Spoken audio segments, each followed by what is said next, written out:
What happened? Hello. Hello there. Good evening. Oh, hi, Mickey. How are you? All righty, man. Doing great, thank you. How are you doing over there?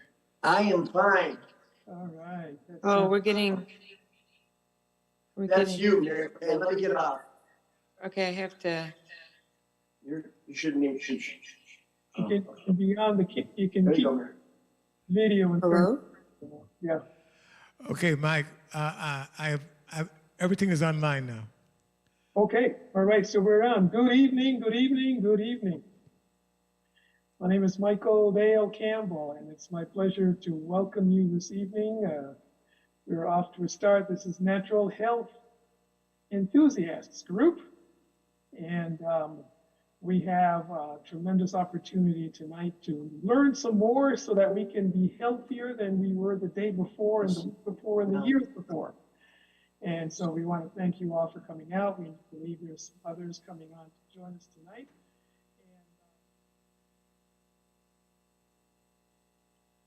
And put yourself on mute so that we can avoid the distractions coming from your end during the program. That'd be great. Let me do a couple of things here. I have a PowerPoint to share.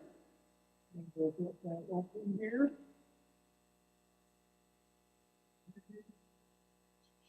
And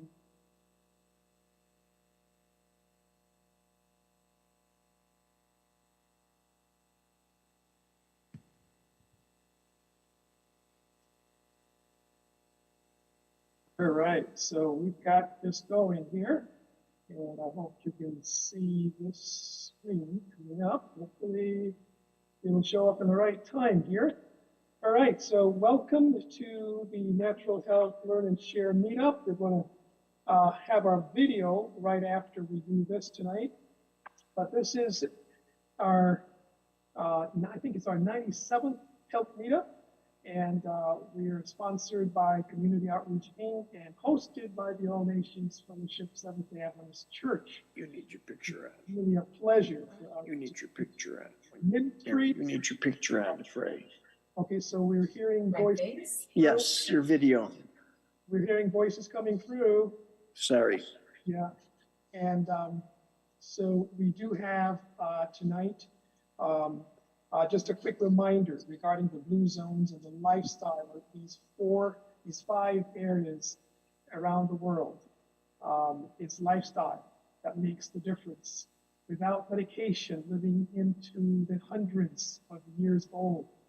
And it's just a tremendous privilege for us to just kind of take a peek at what that lifestyle is like so that we can do better, even while we're here in America. And you can notice one of these areas is Loma Linda, California, so we know we can do it.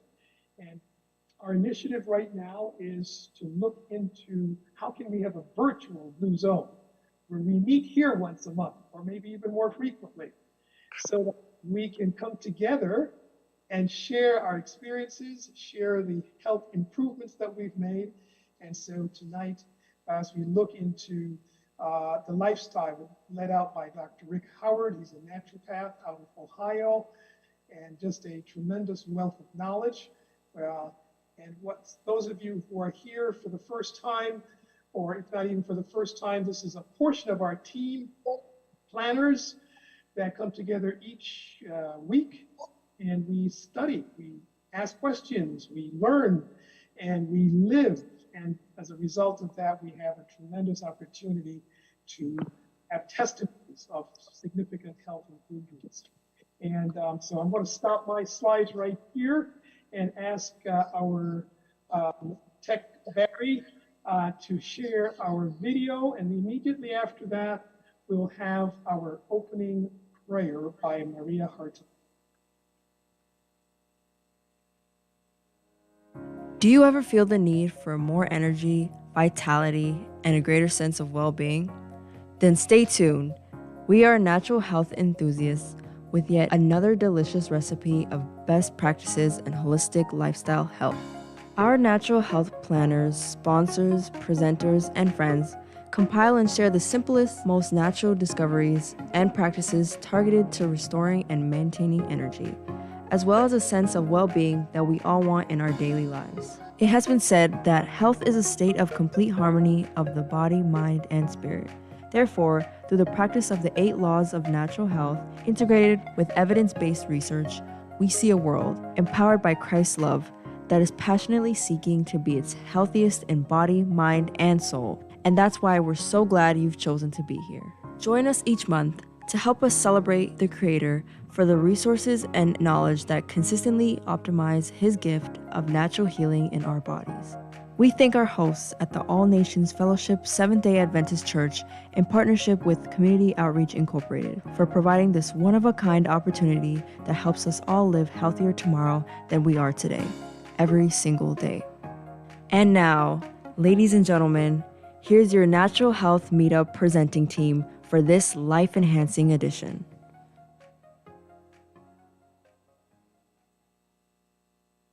At this time, we'll have our opening prayer.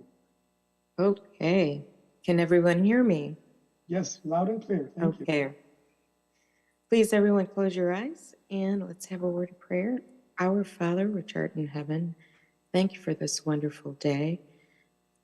We've had a long day. It's been a hard day at work, on traffic, but as we sit here, help us to remember and to learn these lessons so that we can improve our health. In the name of Jesus, I ask all these things. Amen. Amen. Thank you so very much. I'm going to take just a moment here to put some links in the chat window so that you will have access to them, and we'll take the opportunity to do this a little bit later on in the program as well. But these are links. You know, we come together here once per month, and we want to be sure that if you have questions, if you would like to keep up with videos and see recordings, if you would like to give us your feedback on the quality of our workshop, we'd love to hear from you. And these links that I'm putting in the chat window right now are designed for you to just go ahead, copy and paste them, put them someplace where you can gain access to them. And it'll be our pleasure to respond to you in our Facebook group where we have all of these videos archived. So at this time, I want to just really give you an idea that our program tonight is, the theme is that life is integrated. That's been the theme, and so is your health. And many times we think, oh, I've got arthritis, or I've got a headache, or something like that, and we think it's an isolated thing. But the whole body is connected, and every single thing we do has the potential to impact our health. And as a result of that, tonight, we're looking at proteins could be the culprit. And maybe the kind of protein, or maybe the amount of protein, or maybe the number of kinds of protein. I will just love to hear from Dr. Rick later on. And of course, then we have the thing that we all know about, the sugars, right, and the carbs. And, well, maybe they're not all that bad. We don't know. Fats, wow. So many of us are avoiding fats, and maybe we need to in order to be slimmer. Who knows? But the whole idea is that we would like to get as close as we can to life before sin. And that's going to be a really tough one. But we have someone in our audience tonight that has taken the, what should I call it? A step of faith, maybe just the willingness to try something different. And Michael Hartung has been around with us pretty much from our inception. This is about going on 8.5 years since we started our health meetup. And Michael was one of the first natural health enthusiasts to get us started on this journey.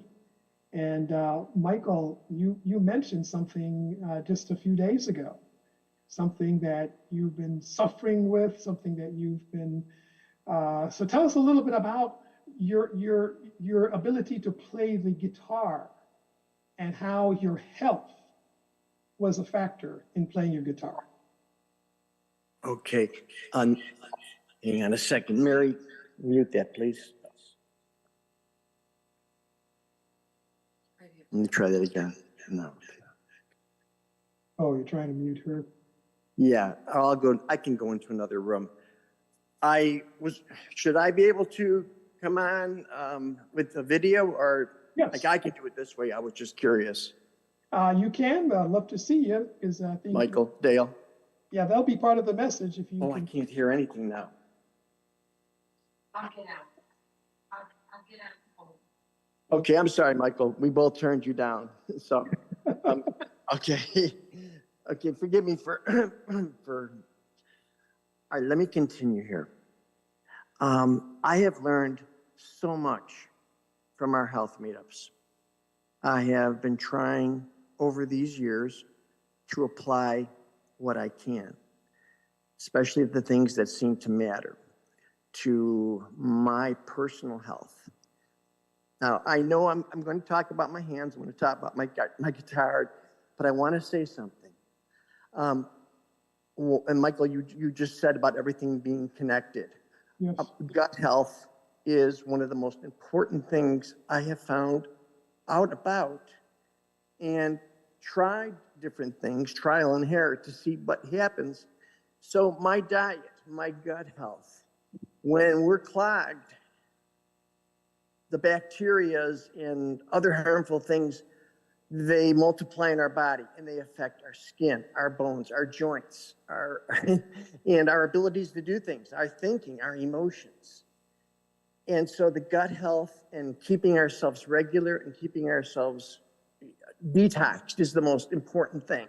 Now, for me, I'm a pianist, I'm a guitarist, I write, I teach. My hands are so important. And about 4 or 5 years ago, my hands started to hurt, so much so that I went to an osteopath, I can't think of the name of the doctor, a doctor that specializes in bones, and the word is on the tip of my tongue. He had x-rays done, and he said, Michael, some of the one knuckle on your thumb is bone on bone. There's no cartilage in between. And so they've been giving me shots, steroidal injections. And you're supposed to have these every 3 months. And whatever, it's not good for you. But I've been going every 7 weeks. And he's been very, very sweet to me, and he knows I'm in pain. And I don't know, 6 months ago, he mentioned we're going to have to do surgery because I can't give you the injections. It's not good to do this. It's not good. It's counterproductive for some reason. I never really looked into it. And I've been taking glucosamine with MSM, chondroitin, and I don't know if it's helping or not. I've been taking other things, but I decided to cut out eggs. Eggs was the very first thing I cut out. It seemed to help noticeably. Then I cut out sugar, and it helped noticeably. Then I started juicing lemon water every day, faithfully. And I have not been back to the doctor. It's going on 4 months. I don't need another shot. So I eliminated eggs.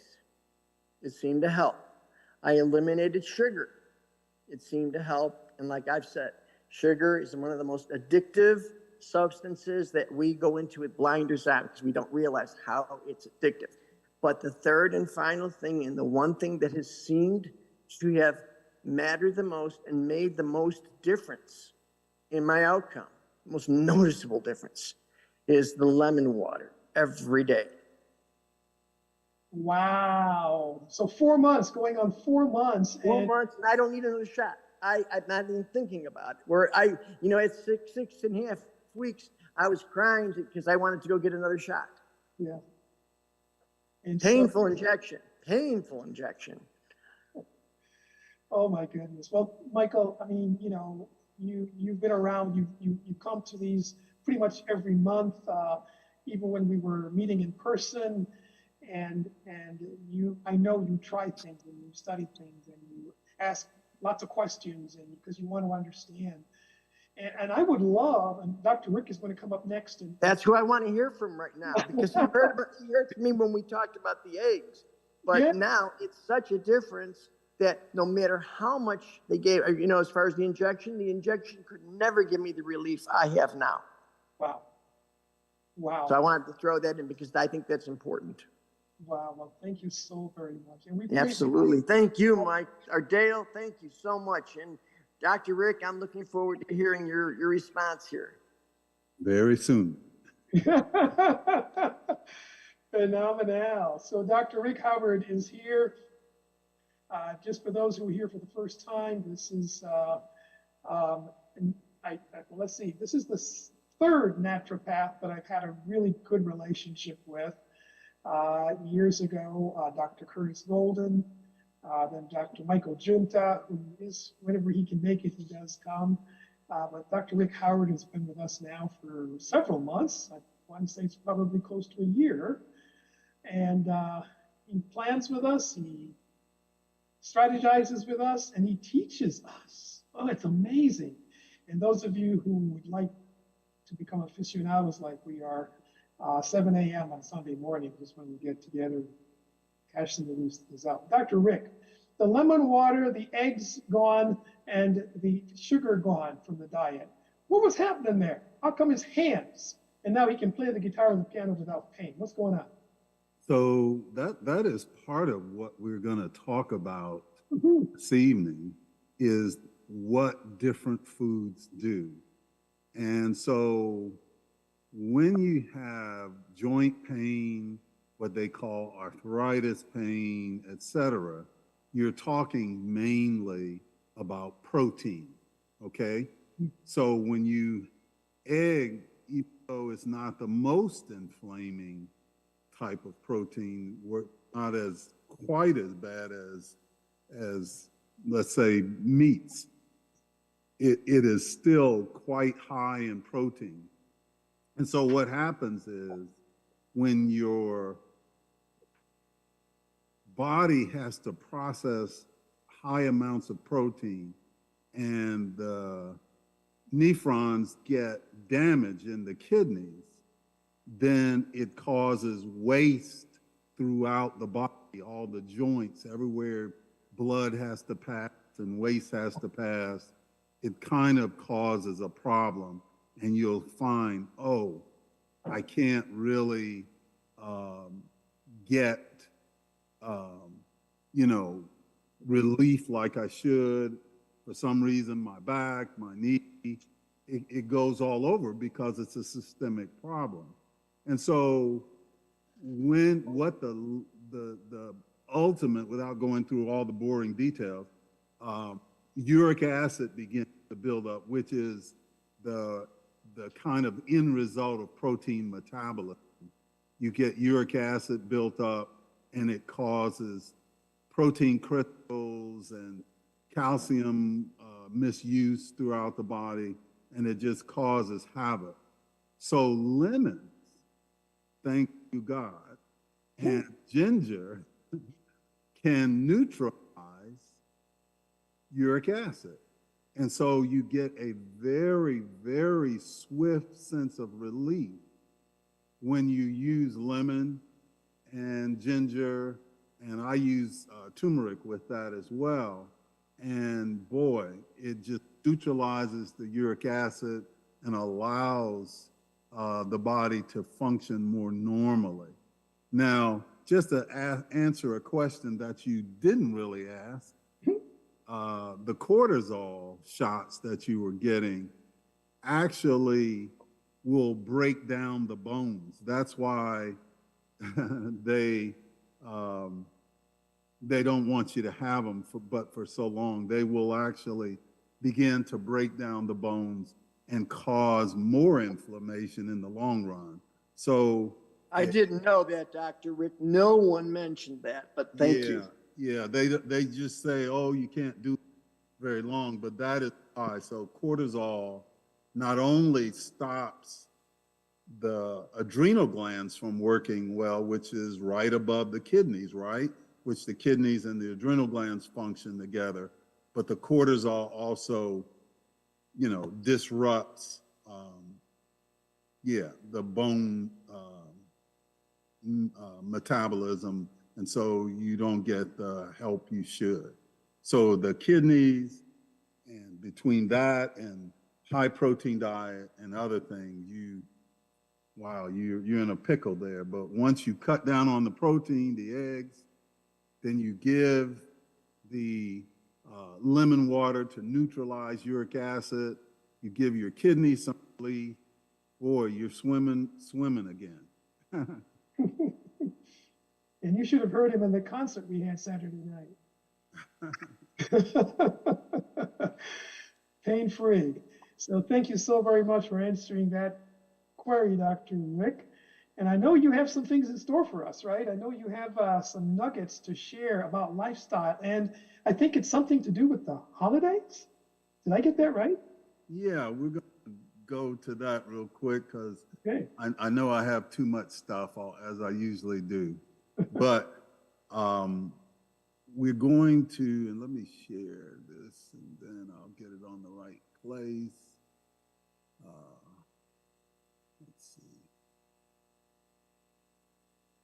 While you're doing that, just want to have everybody note that in the chat, someone sent me a direct message. I imagine they didn't want to say it publicly in the chat. So, but I copied it without the person's name and just sent it out to everybody. This is another testimonial from someone here tonight. Since January of 2022, they made some changes. And no flatulence, no headaches. And wow, lifestyle does matter. Okay, so can you see that? Yes, we got it. Perfect. All right, so we're talking about the effects of holiday foods, and I just threw that holiday in there. It really doesn't matter for whatever time. Food is food, and we need to learn more about food. I think our discussion of food is so one-sided many times, even in natural health circles. We need to learn a little more about how food works and such. So we're going to take a quick example of that. So people talk about not having a good idea what a good diet looks like. And I just wanted to pull from the scriptures what I call the Bible diet. Your diet should be high in fiber. It should be nutrient dense naturally.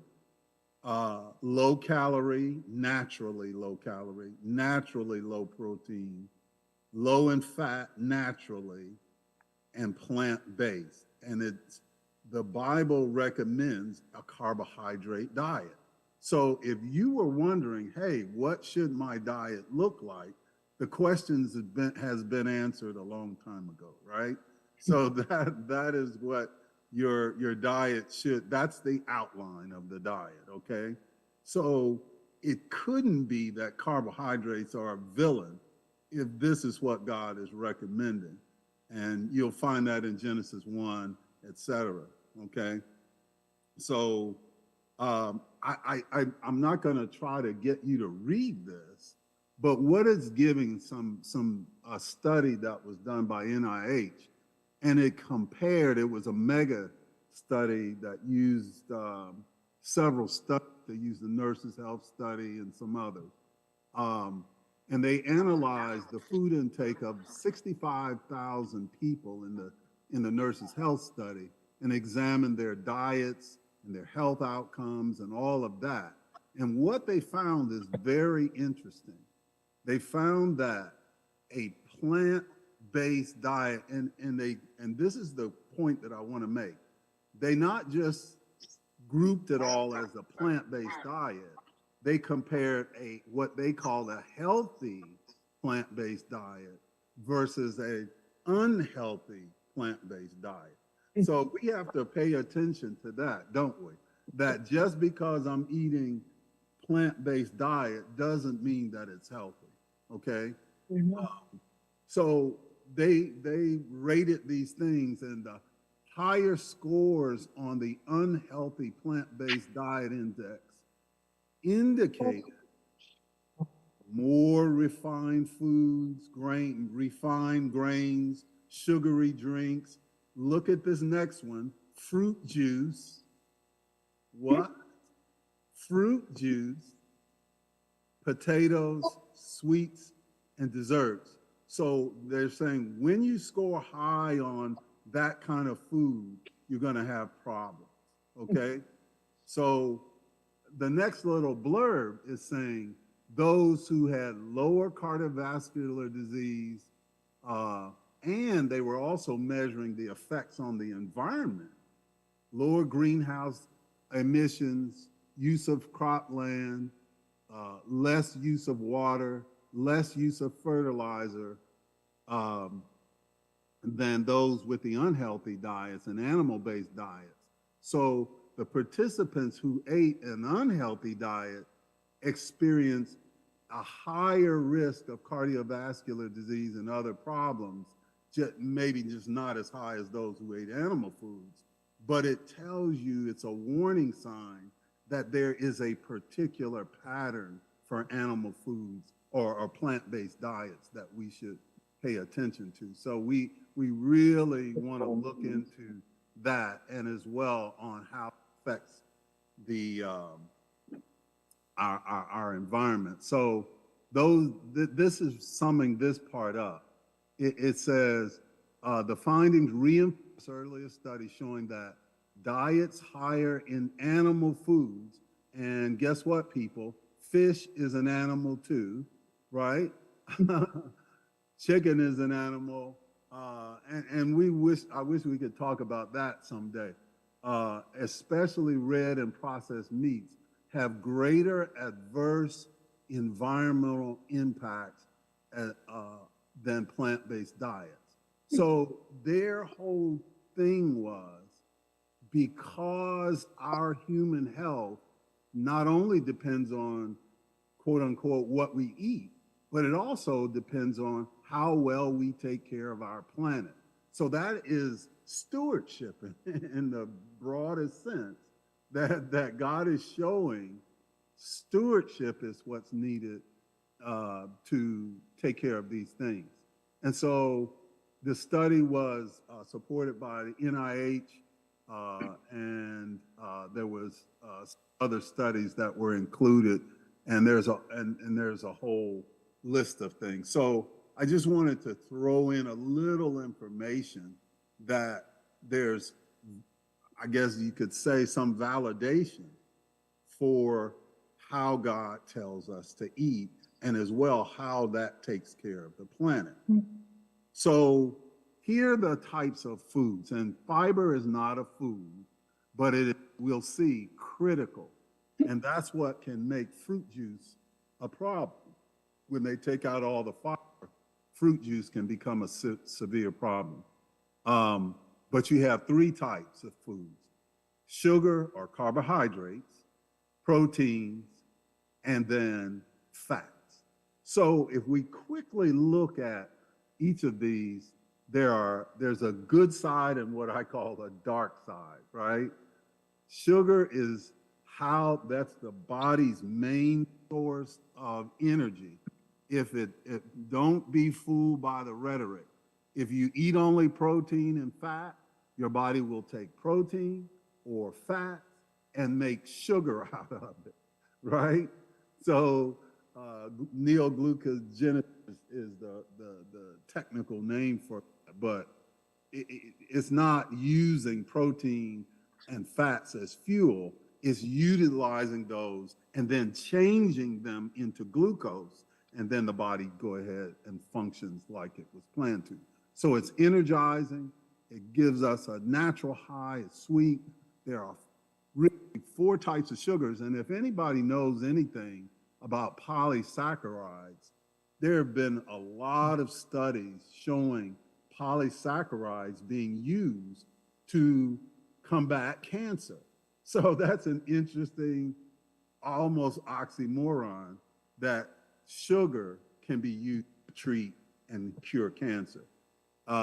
Excess causes your brain to go loco, right? Irrationality, mood swings, it rots the structure, it breaks down the structure, it lowers the immune response. And that's just a short list. Proteins increase satiety, which means, boy, if you eat a lot of lettuce, you'll feel okay, but you'll be hungry soon. But if you eat protein, you're going to be satisfied for longer periods of time. So it gives texture and body to the dish. The best thing about plant protein is that it's incomplete.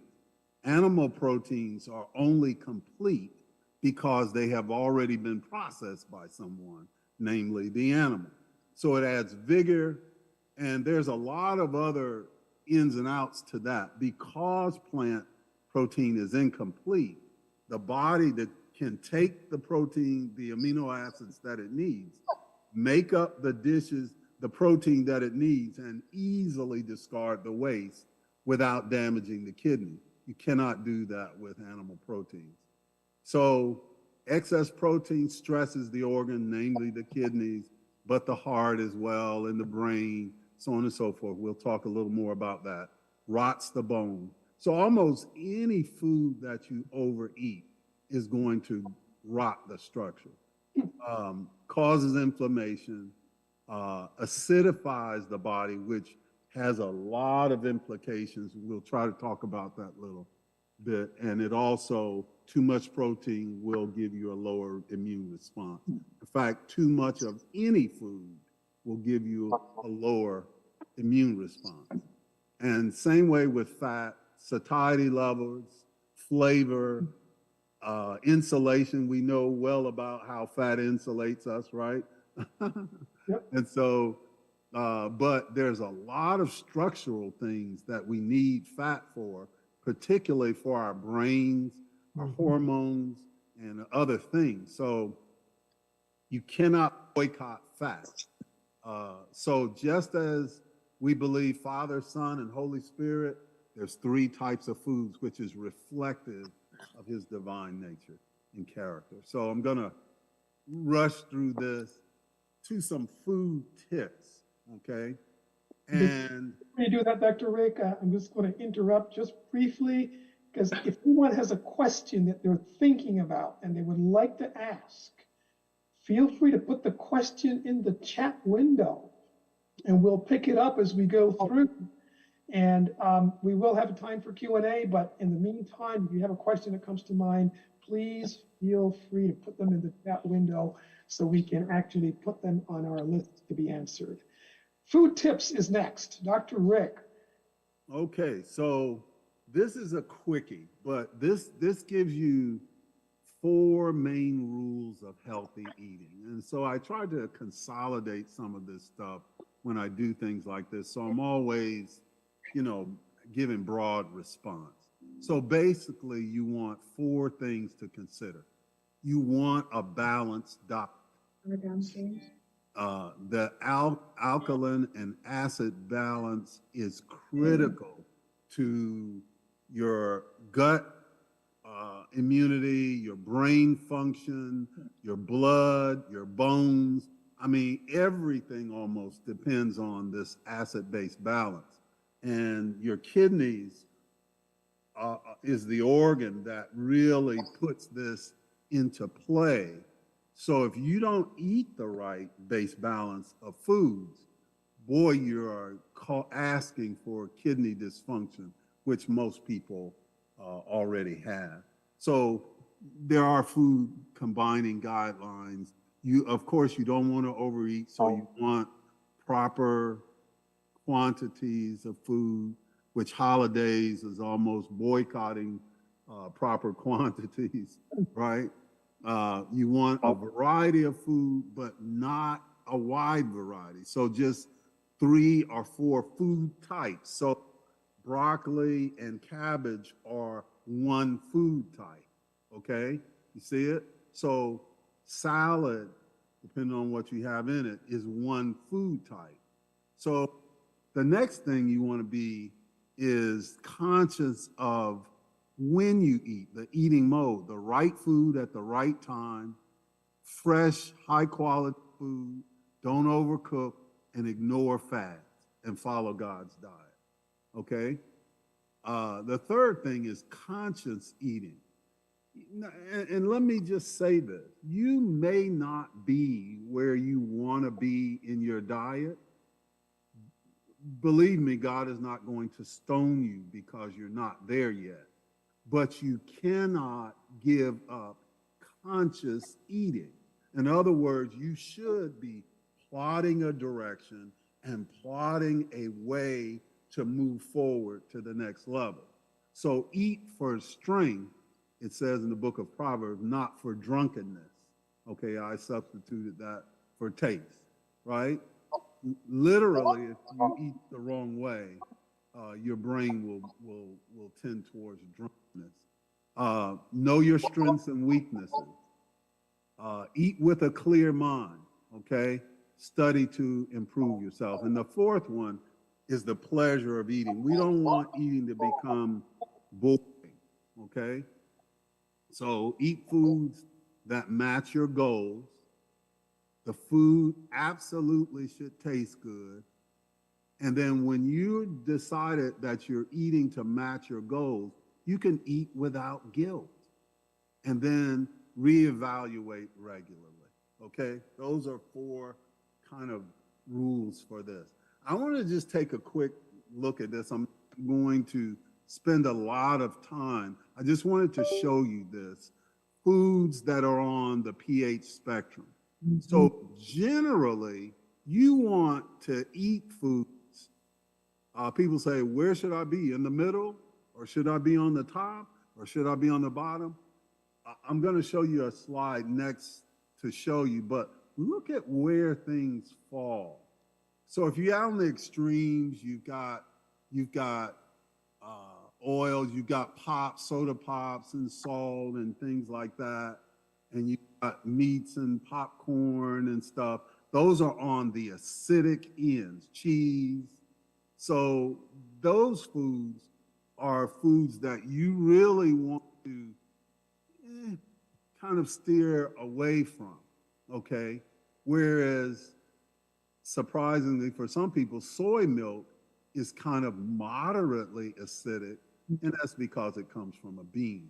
But Swiss chard is also moderately acidic, and so, of course, breads and things. The most alkaline foods, broccoli, cucumbers, asparagus, spinach, avocados, those are among the most alkaline foods you can eat. And so papaya, you have kiwi, and your kidney loves these foods because they are alkaline.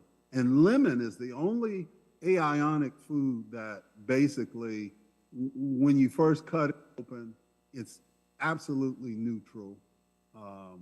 And then you go from there. So this is only one part of this that I want to show, is that 80-20 is a good kind of balance for the diet, where you want 80% of your food should be alkaline forming and maybe 20% non-alkaline form. I mean, acidic. So that's kind of a good benchmark, and you got to watch your own body, right? So let's talk about protein, and we're going to kind of slide into home with just discussion about protein, because I think this is one of the most problematic issues that people have, is a diet too high in protein. Okay, what's wrong with meats? Here, no fiber. The only vitamins and minerals largely come from the blood, which we shouldn't be eating. High in protein, high in phosphorus, which cause bone damage, which cause heart problems, which cause kidney problems. You're getting B vitamins and iron, but from blood, which can be problematic. No enzymes that break down proteins, high in saturated fats, inflammatory, acidic pH, damaging to kidney, skin, and heart, increased heart disease. Do need to say more. not the best. Now, here's something, and I wish we could talk about this longer, but I'm only going to show you basically one or two things.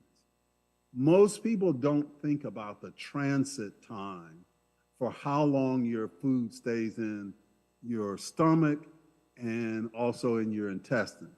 So look at what this researcher from University of Cincinnati says about meat. They said meat may stay in the intestines, depending on the size and depending on how quickly you digest, for 24 to 72 hours, still depending on its type. So that's 1 to 3 days from one meal. So that's how waste builds up in our structure. That's how it can easily give cancer a head start. And even with the stomach, Dr. Stanley says even the quick digesting foods have to wait until the slow digesting foods like meat leave the stomach. So you ate French fries and then you ate your hamburger, then the French fries are polite. They say, well, we'll just wait. And so your French fries sit in your stomach for 6 to 8 hours, waiting on the meat to be digested before it's done to clear to start digesting that food. So of course that produces acid, high acid, gas, and common digestive problems. So when people are taking Nexium and all this, they really should be looking at what's my meal pattern? What kind of foods am I eating together? That would tell you a lot more, and you don't need Nexium. Okay? Very quick, that protein produces weight. And I'm not going to talk about this much. I'm just going to show a little illustration. Okay? So you've got animal foods, most inflaming, cause a lot of inflammation. You've got nuts and seeds causing secondarily the most waste and stuff. So you have to be careful how much nuts and seeds you eat, or you'll cause yourself a lot of issues. Beans and legumes come next. Fruits and vegetables are the least inflaming and produce the least waste. Okay? So I just wanted to point out one thing. A lot of people eat vegetarian meats. And even though it's plant-based protein, you have high protein content, you have high processed food content. So that is maybe a nice transition for you to get away from this, eating meat all the time, but it is not a home base. You shouldn't see it as a safe way a place to stay. So enough said on that. So just finally, where does it hurt? Eating a high protein and fat-based diet, it says though meat initially impacts the intestines, its effects are felt throughout the body, especially in the organs that use the most blood and calcium. So which are those? The kidneys, the brain, the bones, the heart, and the nervous system. So that is a severe impact where most people have reduced kidney function, brain function is impaired. You know, they talk about the brain and Alzheimer's. Well, guess what they find there? Protein deposits, right? So there are a lot of ins and outs to that. Only wanted to make one quick comment about this. If you have kidney problems, then even eating chia seeds to excess will cause you some serious problems because high in protein. I mean, this is basically 2 tablespoons in the background, but 1 tablespoon of chia seeds has 122 milligrams of phosphorus. So if you're on dialysis and you're saying, well, I'm eating base, that is not a good choice.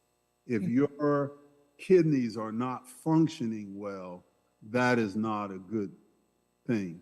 And you don't have enough calcium in that to neutralize the phosphorus. So that becomes problematic. So you can't. So this is a quick look to end up how our plates should look. We have the SAD diet, the standard American diet, which causes all sorts of problems. We have a standard vegetarian diet, which reduces some problems, but is still very problematic. And then we have a more ideal plant-based or vegan diet. So that, I think just a quick look at that speaks for itself, okay? And we'll save some questions. But the thing that we have to be looking at and asking ourselves, especially during the holidays, what's on your plate? That's what we have to ask. And that's the end of our little slideshow. Woohoo! Wow. A lot of information. What a man, this was incredibly, and I really liked how you touched on the points lightly and gave us enough nevertheless to go on to make changes, especially the pictures of the plate. This is where I'm looking at. The standard American diet and depression. Is there a relationship with that? Especially at this time of year, there tend to be reports of so much anxiety and depression, and mental health issues. Is there an exacerbation of that with? Well, the thing that you want to remember is that anything you do to your colon, your intestines, affects your brain, because your brain uses the neurotransmitters that are only made in your intestines. So if you put the wrong food in your stomach and then eventually into your intestines, it's going to disrupt brain function.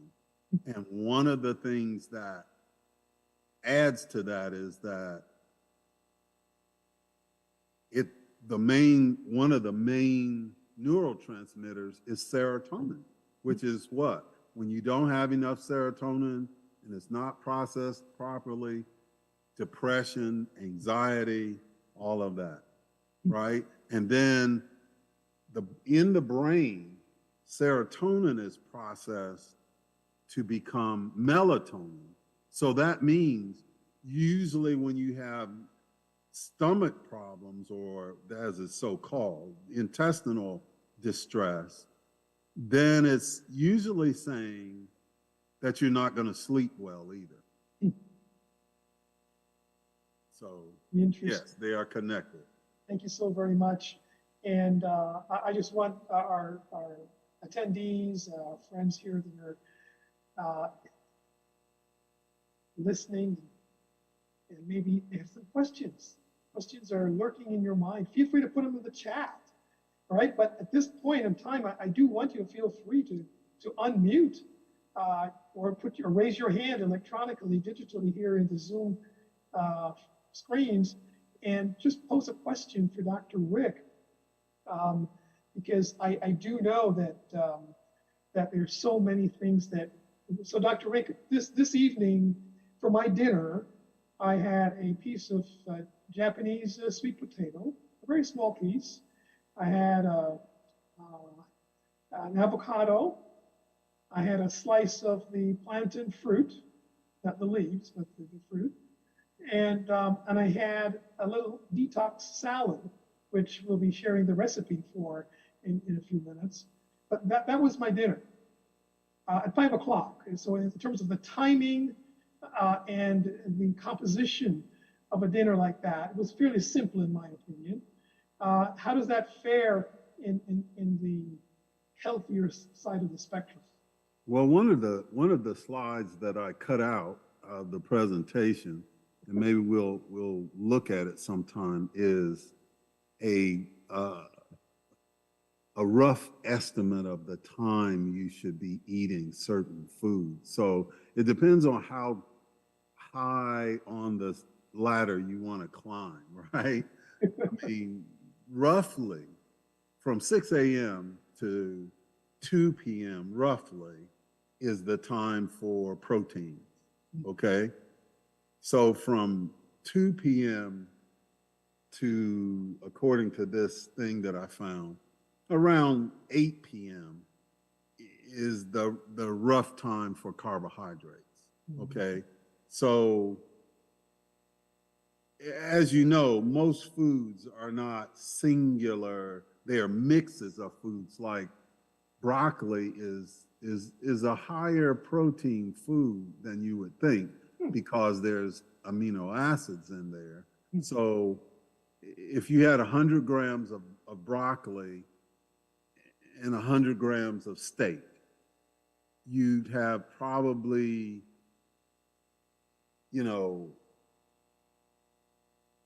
100 milligrams of protein in the steak and probably about 70 or 80 in the protein, just based on the amino acid composition. So I think the smartest thing is just start making those things. My proteins are earlier in the day and my carbohydrates are later in the day or later in the afternoon and early evening. And I should plan to stop eating. 8 o'clock to me is almost like midnight, but if that's a change, then yeah, I think the first step is to start learning about food. Like there's a question that seemed like Rosita asked, if a person is diagnosed as pre-diabetic, how much fruit should be eaten? And see, that's the one thing that we have to watch out for is what I call food myths. Fruit is not problematic when it comes to pre-diabetic or diabetic. There's no such thing, in my opinion, as pre-diabetic. You're either wet or you're not wet, right? So you're not pre-wet. So what they're seeing, though, is usually changes in blood sugar balance. And so that can come from infection, that can come from thyroid imbalances, that can come from a number of things. And so usually when you're diagnosed as quote unquote pre-diabetic, that's the problem. It is not fruit.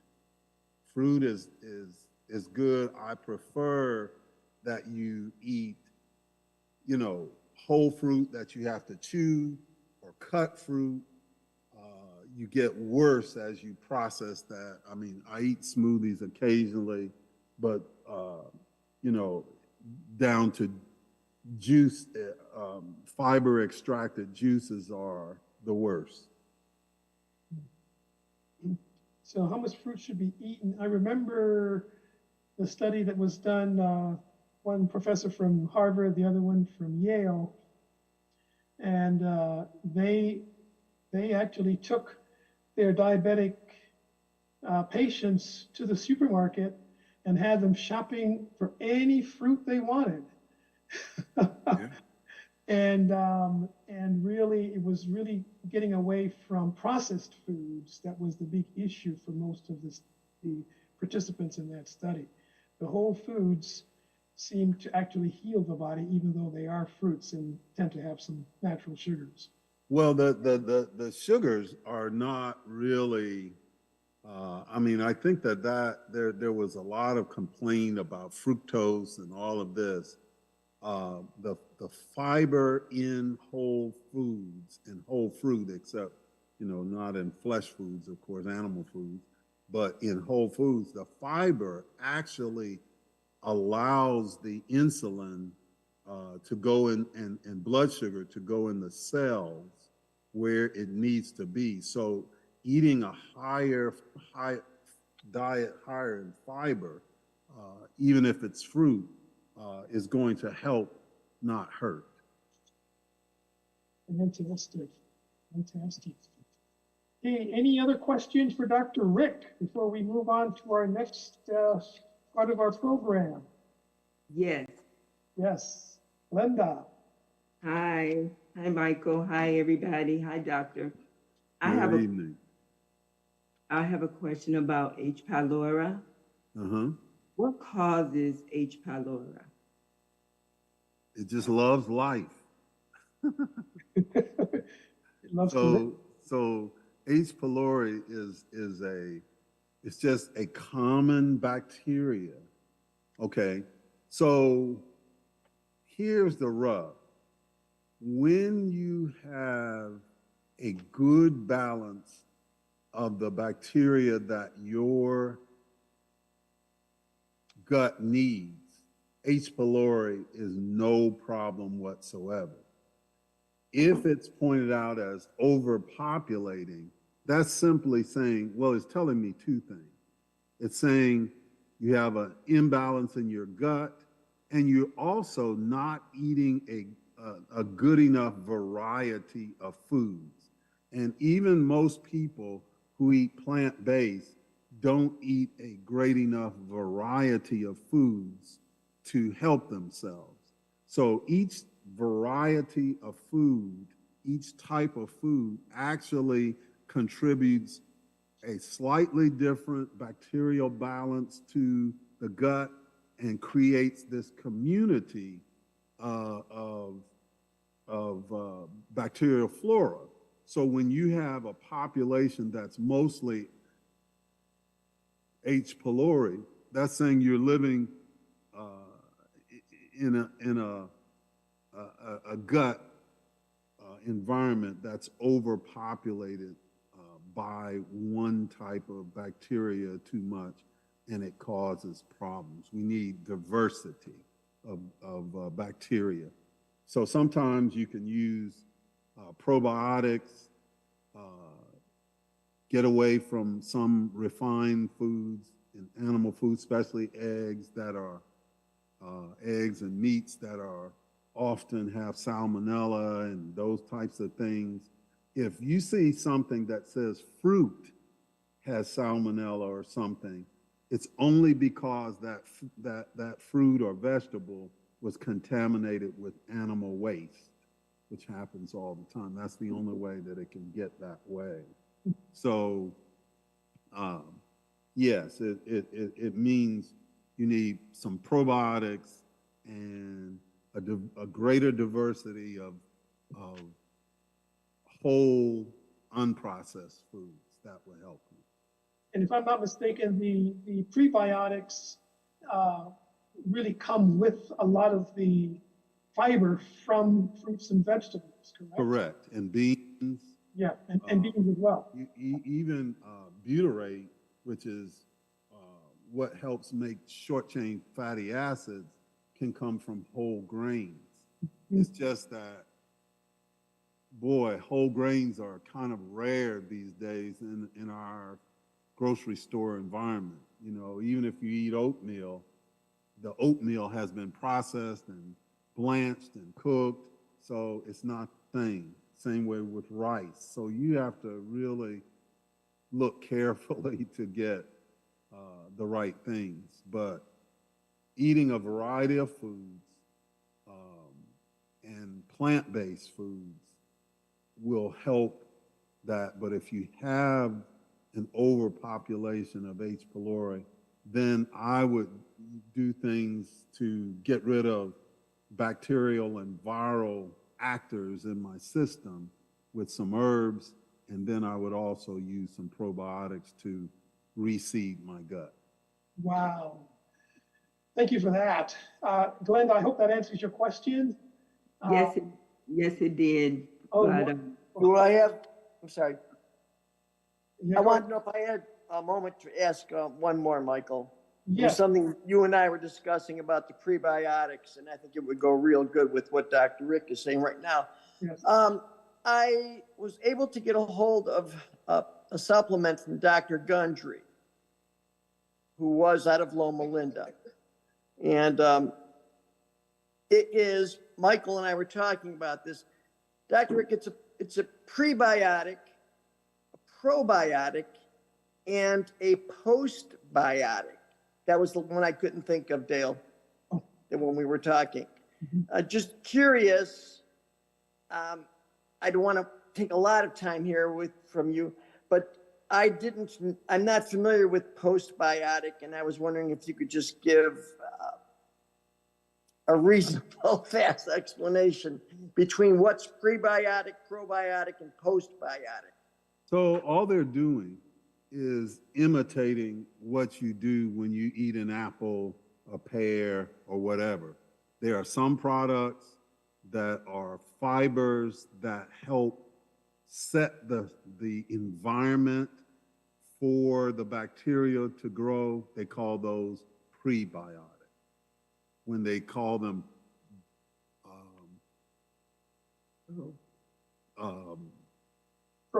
probiotics, then they're talking about the actual bacteria that the plant contributes from its growth process to your gut.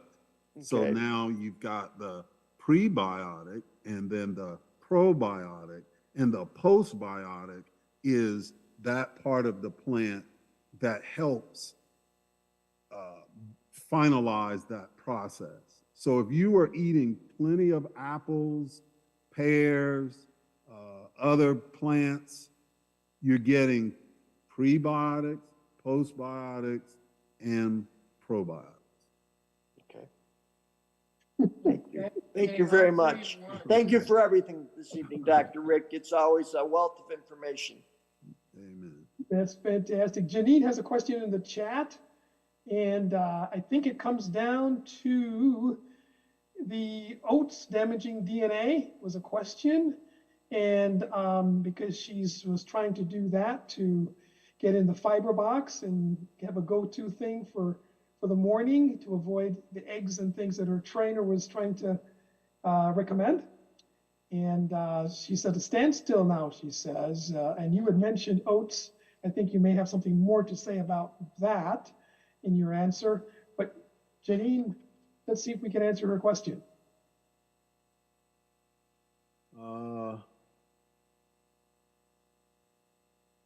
I think this is kind of a problematic because there's several questions in there, but you can, it's very rare to be able to point to a particular food that damages your DNA, because that's what food serves as. Food is, okay, so let's put it this way. You're born with a set of genetics that basically are a set of potentials. Your parents contribute to this library of potentials in your body. They aren't switched on necessarily, unless there's been some unfortunate things happen. They aren't necessarily switched off. When you eat, though, not just one particular type of food, that is one of the roles of food, is to switch on and switch off your genes. So how in the world they have said it particularly oats that damage DNA, that is a mystery, because all foods switch on and switch off DNA.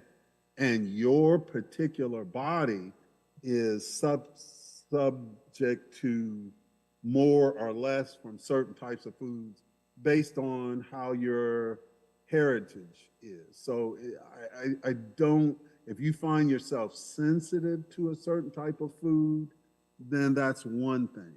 But as far as a certain type of food damaging your DNA, I tend to doubt that.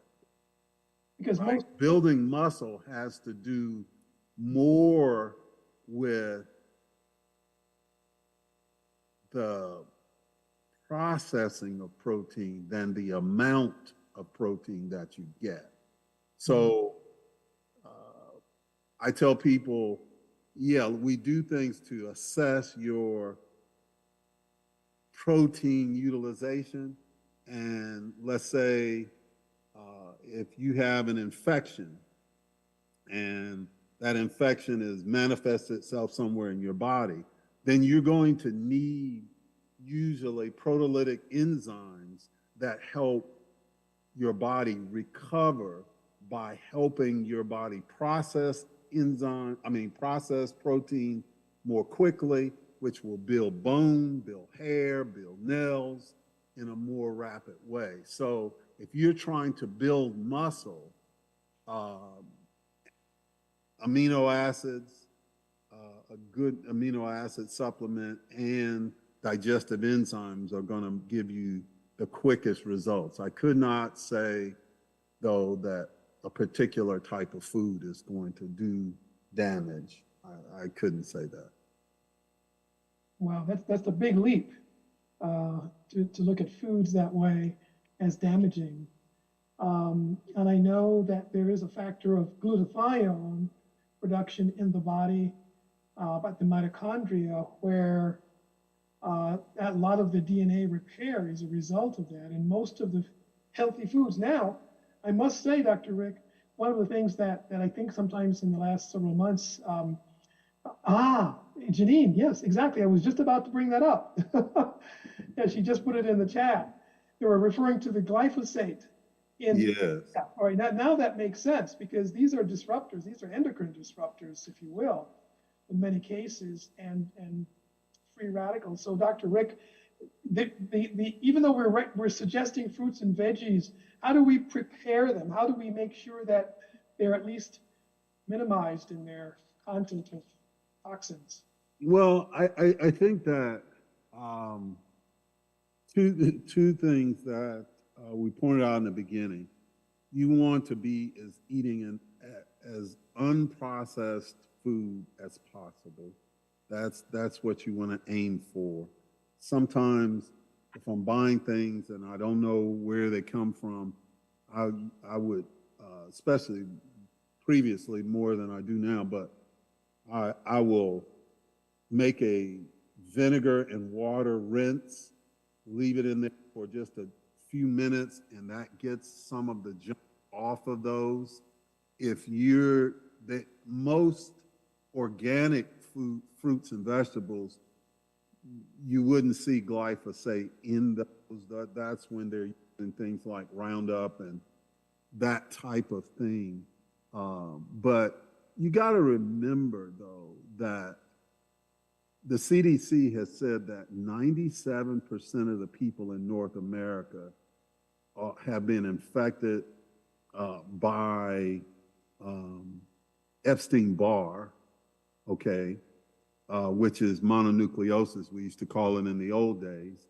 And so that can affect your liver and affect glutathione production just as well as a lot of things. So for a lot of people, I will have them, especially if they have some sort of infection, et cetera, I will recommend a strong dose of glutathione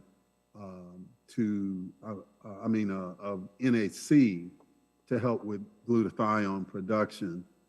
So there are multiple ways, not just glyphosates, but some lotions that people use, some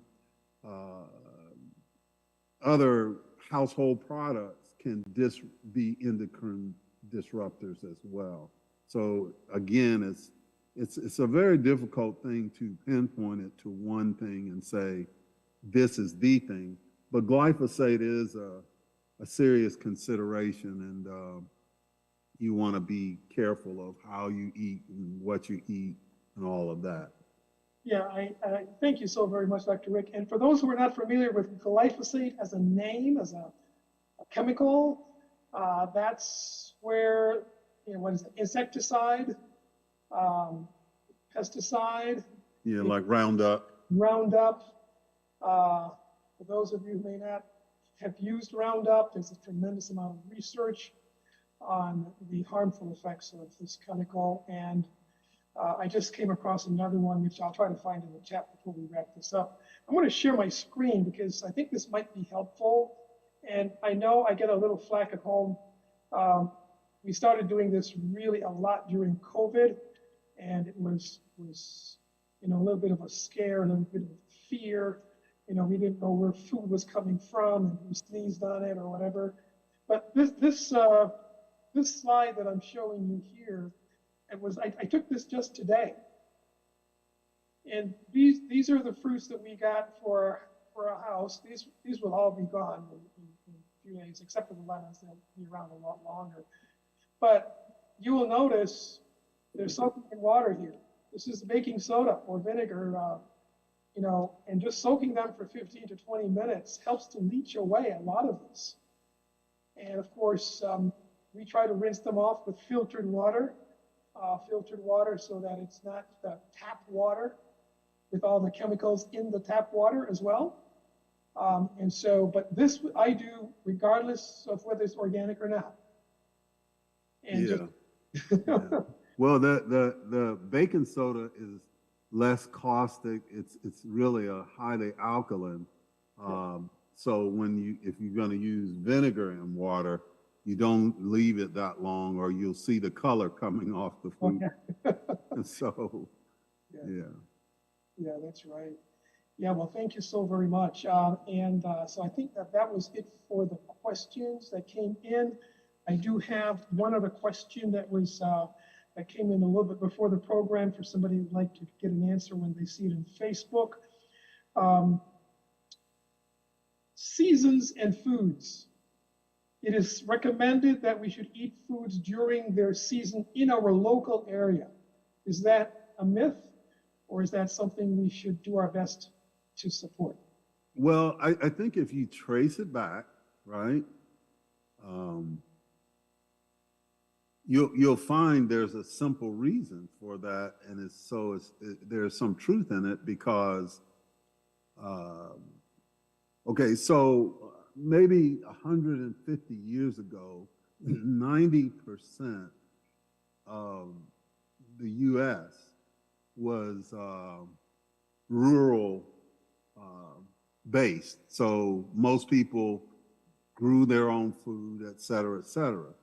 And most people didn't have refrigerators and freezers and all of that. So they would eat what was in season, and that way they wouldn't have to store it, right? So it makes sense. Excuse me. It makes sense that you only eat the things that will stay fresh for a short amount of time. You eat those things, and when something else is in season, that's what you ate. So it makes sense. It's sort of like saying eat highly fresh and unprocessed food. Mm-hmm. Yeah, they're a lot fresher when they're closer. Yes. Yeah. Sure. Another question that came in is, this person has a family living in Great Britain. And when they go to visit, they tend to have tea, which consists of more than just the liquid usually, in some kind of a snack. Is this considered eating between meals if I have it in between my meals? Is there any harm to that? Well, I think that there's a whole line of things with that because most of the tea drinkers like that, and it's not only those in England. Well, a lot of the islands, they do the same sort of thing. But it's usually black tea, okay, that they're using, plus they put milk in it and that type of thing. So anytime you're putting something in your stomach that is not water, your body says, oh, food, right? It may not be a deep meal or whatever, but it's food. Because if it's water, you don't have to chew water. I remember going to, I was giving some lectures at Andrews University, and somebody was saying, oh, you should chew water. I said, what? Wait a minute. You don't, there's no nutritive value in water. The body just processes it right through. So in minutes, water is through. But anything else, the sphincter from the stomach to intestine closes, and your body processes that. So on the short answer is yes, it's your body sees that as food, but it's not necessarily the same as a meal. But I would question the content of that tea, because if it's black tea, high in caffeine, it disrupts the calcium usage in the digestive tract, in the kidneys, changes the nervous system. So there's a lot of things to think about with that. Fantastic. All right, so we're looking at an opportunity here to continue learning. Barry, could you play our video number 2, please? And we immediately following that, we'll share with you a couple of recipes that might be good for the holidays.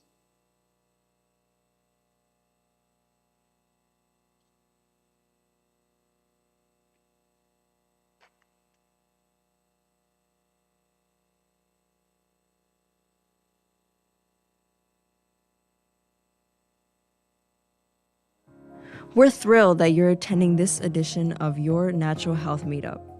In between our monthly sessions, you can stay connected with us in as many as 3 easy ways. Our Facebook group has our live as well as archived videos along with other natural health updates and a place to post your questions. Our Natural Health Learn and Share Meetup site has announcements, reminders, and messages for you, and also our confidential requests for prayer page.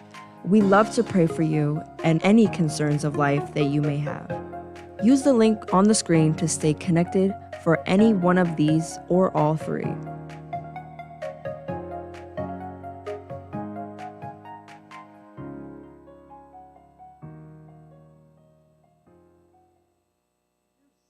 glad that you're here with us tonight. And just in case you'd like to continue to follow up with us, you have questions in between our sessions, I'd like you to know that I just put in the chat window again, starting from the top, that's our Meetup site, where we have the Downers Grove Learn and Share Meetup.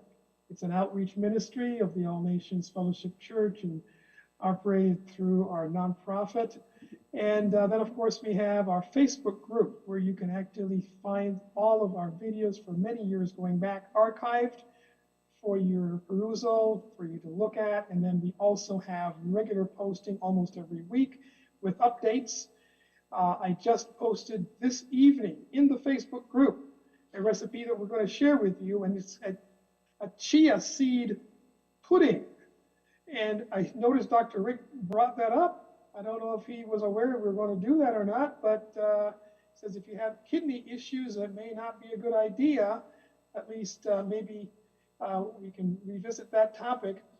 But we just posted a recipe in there today for that pudding. It would be a good place to go pick it up. Well, even though we'll be sharing it with you in just a moment. And then also, if you're interested in reaching out to any one of us with specific questions where you'd like to speak with a natural health coach, this is also a link that is here in the chat. And you just want to stay connected. There's a whole stuff, links that are available in that link. And then the last link on this list is a survey. Are we doing well? Are we covering topics that are relevant to you? What kinds of topics would you like us to be addressing? And maybe we should do it differently than we're doing. We'd love to hear from you to get that kind of feedback. And so please just copy and paste those links in a separate area on your phone or on your computer, and use them as you would like to be able to stay in touch with us. I am going to go back now and share my screen. And let's see. Yeah. There's always a little bit of a, okay, here we go. This is the, I think I'm going to try it this way. Okay, so this was a slide. I have planned to share this with you anyway, just as a way to remind us that we do want to clean our foods, make sure even if they are organic. So we're going to be presenting this evening a detox salad. And if you notice, the carrots, the broccoli, the cauliflower are being soaked in this basin here. And so we do that even for our veggies. We chop them up and put them in smaller size so that we can actually get them to be chopped. And I'm going to show you. So these are the ingredients in the detox salad. 6 to 8 medium carrots, 1 head of cauliflower, 3 to 4 broccoli stems and the florets, sunflower seeds, raisins, and kelp granules. You see that over here. And we were a little low on kelp granules today. So we used our sushi nori, which is the flat paper-like seaweed that you can purchase. And so we use that to supplement, and sometimes we use it even when we have enough of the kelp granules. So this is the chopper here, and you can see it's getting smaller and smaller, and this is our machine. It's a very small chopper. Dumping it in the basin, and then we got some more items going back in, and you can see we're just chopping them away. And puts a few more in. We're starting to mix this up, and it looks kind of like this at some point there. And you will notice that we added some seaweed. So this is where we added in the kelp granules, and you can see the dark color there. And here we have our seaweed. This is the paper look. There's several layers here, and then we just kind of break it up into smaller pieces. And here we have an opportunity to see, I'm going to go, this is what the detox salad actually looks like when it's done. If you put more broccoli, of course, it'll be greener, and, you know, and so you can do it to taste. I do have the items that we normally use. I don't normally use grapeseed oil, but this was something I just figured I'd share with you. There's oil, garlic powder, a sea salt or multi-mineral salt, like Himalayan. We use, so garlic powder, a tablespoon, lemon, 1 whole lemon squeezed, 1/4 cup of olive, avocado, or grapeseed oil, 1/4 cup of distilled water, fresh or dried herbs such as rosemary, thyme, basil, etc. And we just really mix that up together, and boy, that detox salad, I mean, it even tastes good without that dressing. But boy, when you have the dressing on it, it is amazing. I had a friend of ours, she lives not too far away from us here, and she called about 3 weeks ago. It says, could you remind me of the ingredients for the detox salad? I almost think I have everything. And by the time I got back to her, she says, I already made it, and it was so delicious. Mm-hmm. But Dr. Rick, question for you. Mm-hmm. Why would this salad be called a detox salad? What's going on? Well, I think that most of the things you have there are relieving the organs of stress. So anytime you have like carrots, okay, that's helping the liver, the kidneys, you know, kelp is helping, you know, because of the mineral rich thing, it's helping cellular things and kidneys. So when that detox is something that's thrown around a lot, but the food is intended to move everything towards waste elimination. Mm-hmm. So it's just a general good thing that our Creator has designed into things, that everything moves towards cleansing. Wow. And Professor Arnold Eric, when I read his book a few years ago now, that was what he said, something very similar, at least, I guess trying to get us to think a little differently about food. But he says the purpose of food is to detoxify, to cleanse, right? And so this is a very powerful cleanser then, this combination. We find that not only is it a good cleanser, but boy, it really does taste good. So that combination is phenomenal.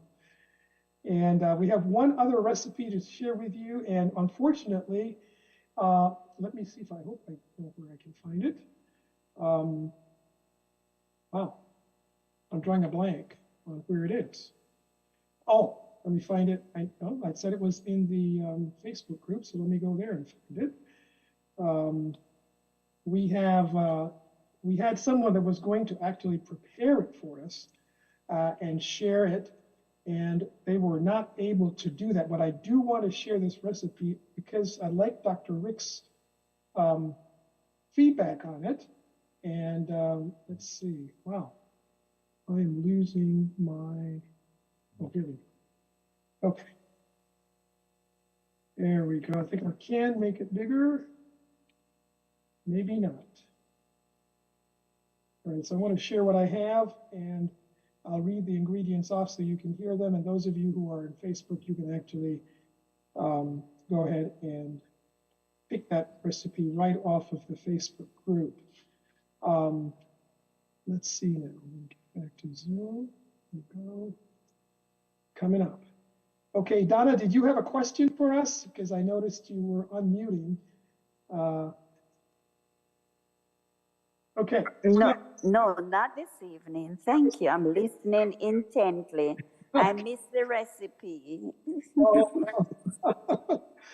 Okay, so this is the strawberry and blueberry chia pudding. And for those of you who may not have a close relationship with chia seeds, you may remember many years ago the Chia Pet was being advertised, where you would have the seeds in the shape of an animal and they'd put the seeds on and they grow.